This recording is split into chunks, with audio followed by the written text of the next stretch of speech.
Hello everyone, I'm super excited to share another cake board craft with you all. This video is very special and close to my heart because my nearly 2.5-year-old toddler participated in it. So that's his cameo in my video. Remove this cover, this golden cover. Can you peel it off? Yeah. Thank you so much.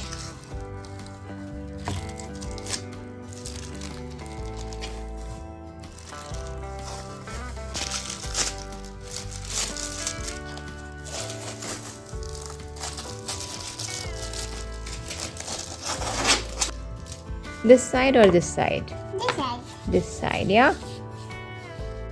Okay, so now it's time to paint. My little one can't hold himself back when he finds himself around paint bottles. So I had to let him do the honors before I was successfully able to take over and complete the painting by myself. Okay, so this is ready. Next, grab some molded clay and mix both the parts equally. I'm going to give you tips throughout the video, so do make sure to watch the video until the end. Here's a very quick tip number 1. Only mix very small portions of both the epoxy compound and the resin compound of the molded clay in order to avoid all of your clay from drying up quickly. As you can see, I've cut out equal portions of a small piece of the clay that I mixed up. Next, I grabbed one small piece among these and aligned it right at the center of the square that I colored in pink paint.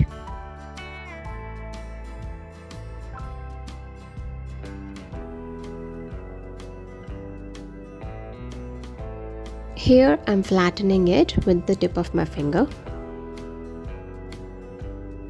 Using a skewer, I make holes in this piece of clay.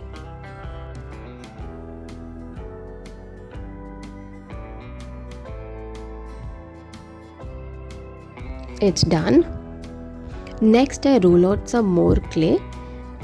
This was not enough, so I attached a little bit more. Between your palms, roll out a strip that looks like this. Align it below the centerpiece.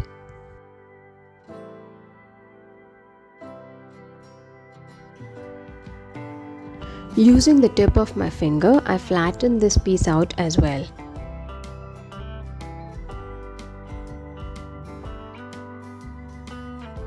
Here I am twisting the end for a folded appearance. Continue to attach more such pieces all around the centerpiece. Doesn't it look like a Rakhi right now?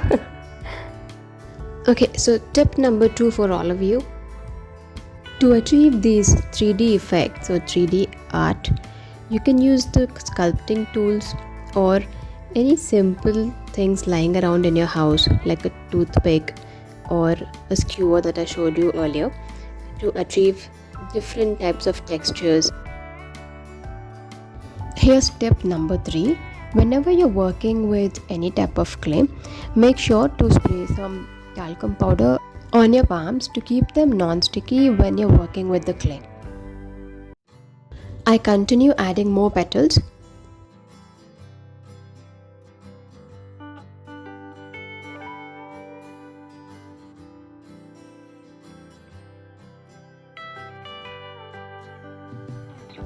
Using the skewer again, I make some details on the petals.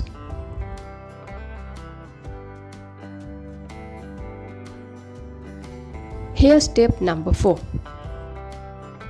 When using molded clay, make sure to allow the smaller portions to dry for 2 to 3 minutes before pasting them on any surface. Otherwise, the clay may be quite brittle to work with. Here's tip number 5. As you are seeing, I have not used any glue to paste the clay pieces on the cake board. However, the clay may not stick on to all surfaces directly. In such a case, you may have to use glue to affix your clay work. Okay, now the petal work is almost done. I'm just adjusting the edges for the 3D look. Next, I paint the center of the flower with black acrylic color. I have applied 2 coats of black color. This is what it looks like. Next, paint the petals using white acrylic color.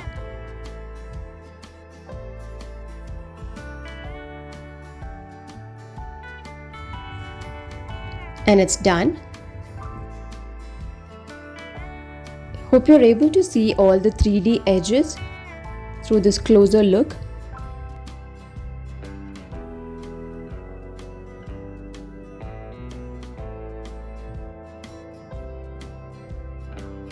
Observe closely.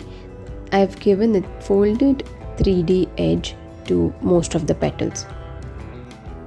And finally, it's time to color the petals. I'm using lemon yellow here. You could use any contrasting acrylic colors of your choice.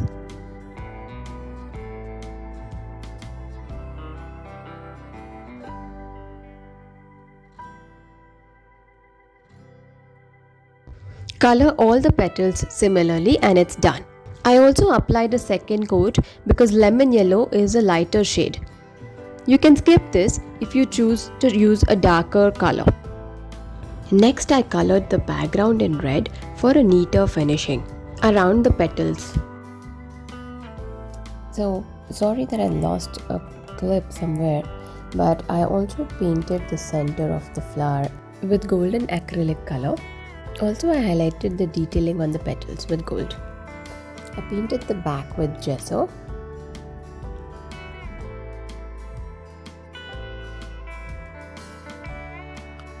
Finally, I secured my art by applying varnish all across the artwork.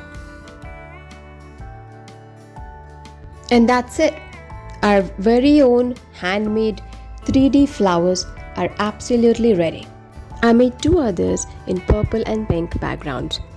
Hope you enjoyed this tutorial. I'll see you in the next one. Take care. Bye-bye.